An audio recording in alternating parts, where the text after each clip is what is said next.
Let's talk about the Iron Hands, the men with iron hands, led by the man whose name means iron hands from his seat on the battleship, the Iron Hand. Repetitive naming conventions aside, I quite like the Iron Hands, though not nearly as much as I like their successor chapters. Unlike the other legions and their successors, where the original legion still retains something that is uniquely theirs, the successors of the 10th are basically all just Iron Hands plus. With that being said, the story of the 10th starts, as with all those of the first founding, on Terra in the years before the Great Crusade.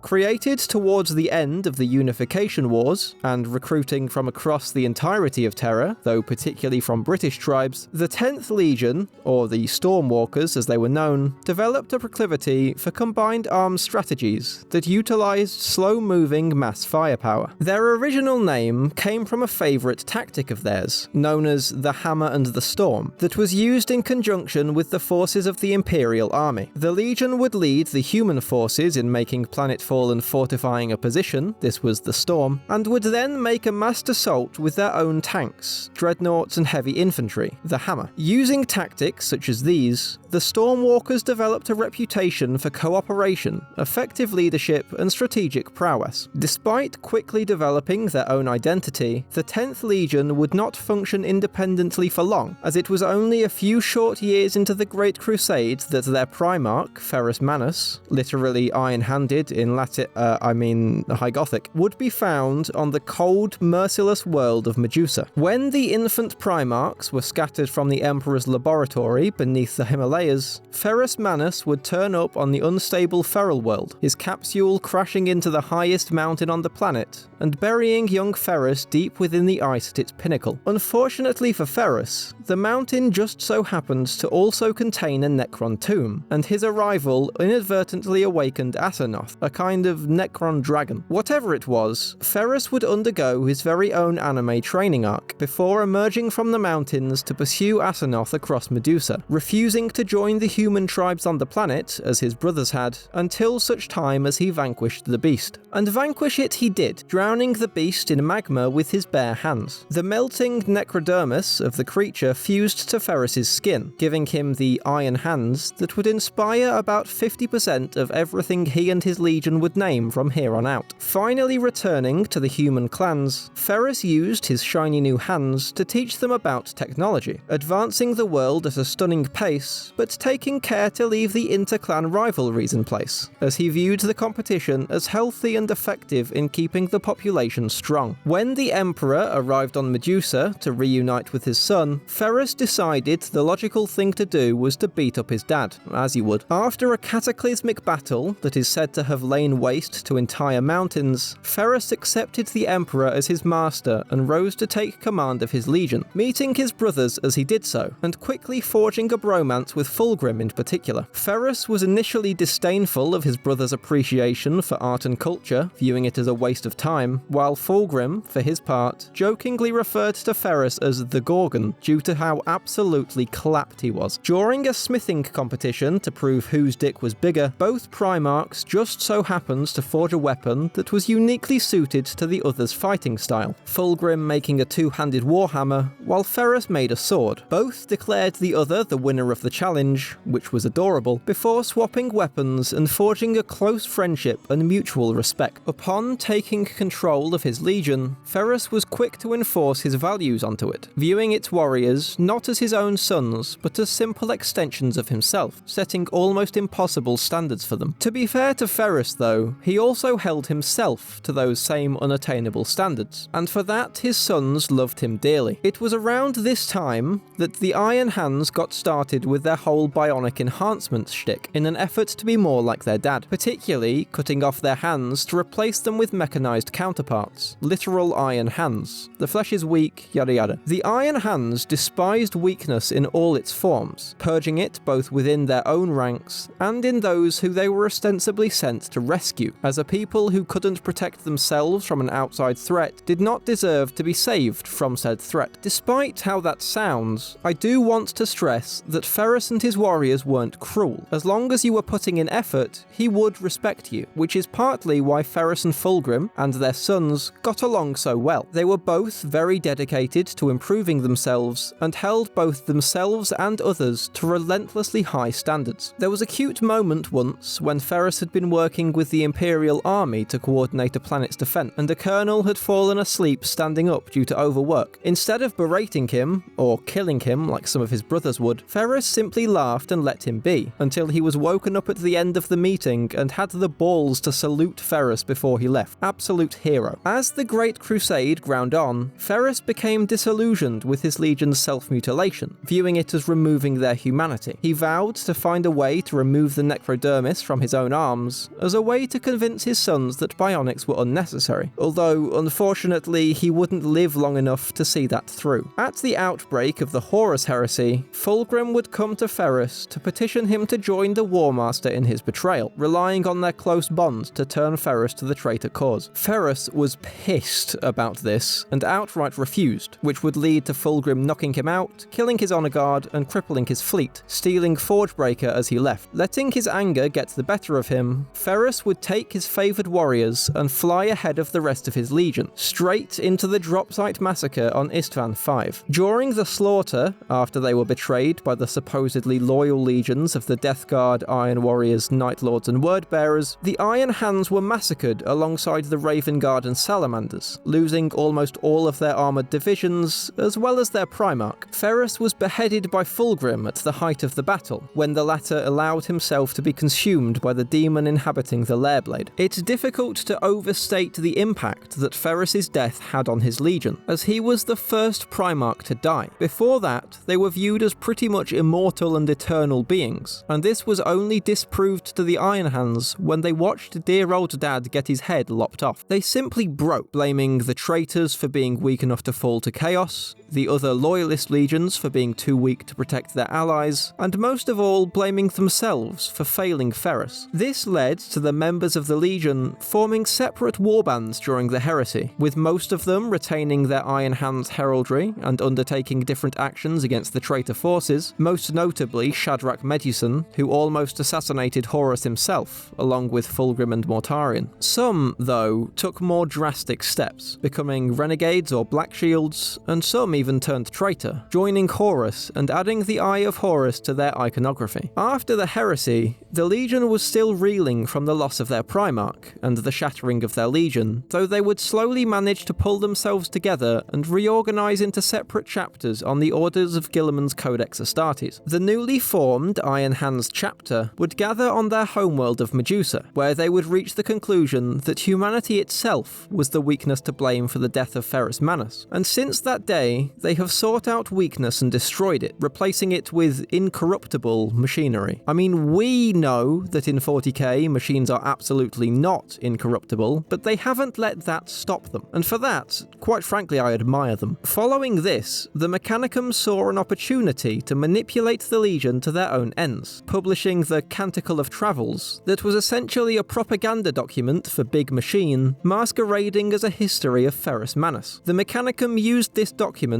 to ensure that if the Imperium and Admech ever fell out, the Iron Hands would be more likely to side with the forces of Mars in the ensuing conflict. Interestingly, their little obsession with bionics and removing the weakness of the flesh means that they see internment within dreadnoughts as a high honour, rather than the living hell that every other rational marine sees it as. Now, with all that being said, and as cool as the original Legion is, as I hinted at in the intro, the real interesting part about the Iron Hands are their successor chapters. They have the Brazen Claws, who lost their homeworld to a demon incursion and led a crusade into the Eye of Terror itself to enact revenge. Some of the chapter turned traitor during the expected massacre that followed, but the survivors returned to the Imperium to defend the worlds around Cadia after the creation of the Great Rift. They also have the Steel Confessors, a chapter illegally started by the Admech as their own personal pet space marines when they were discovered by an Inquisitor Inquisitor, they were forced to become an independent chapter loyal to the Imperium, though they retain closer ties with the Admech than most chapters, even others of Iron Hand's gene stock. And then, coolest of all, they have one of my personal favourite chapters in the entire setting, the Sons of Medusa. They were formed after the Moirai Schism, which happened when the titular Forge world fell under the sway of a bunch of mystics who claimed that one day the Admech and Ecclesiarchy would merge, coming to this belief after making a text-to-speech device to get messages from the Emperor through the Astronomicon. This belief spread through the cult Mechanicus, gaining large influence on Mars and within the Iron Hands chapters, before it was declared heresy by the Ecclesiarchy, who didn't want to share power with a bunch of mechanical spider creatures, and both the Forge world and its human followers were destroyed. Most of the Space Marines, though, were exiled, except for a few who renounced their beliefs and were allowed to form their own chapter, which they called the Sons of Medusa. Despite apparently repenting, they are still viewed with suspicion by the other Iron Hands, and they haven't helped themselves by setting up their headquarters right next to the ruins of Moirai. The Moirai Schism wasn't even the only heresy that the Iron Hands and their successors have been involved with. During the Gaudinian heresy, the chapter was corrupted by a Slaneshi demon known as the Sapphire Prince. Now, a lot of people take issue with the legion of emotionally repressed Robo-Marines being corrupted by Slanesh, but honestly, I don't mind it. The Hands are the chapter that is probably best suited to Slaneshi corruption, besides the Emperor's children, obviously. They were, and still are, just as obsessed with perfection as the Emperor's children themselves were. They stuff themselves with as many bionics as they can possibly fit, precisely because of that drive. Anyway, that was the Iron Hands, and a bit of an aside for their successors. If you watched this far in the video, thank you so much, it really does mean a lot. Like, subscribe, all the rest, and I'll see you in the next video.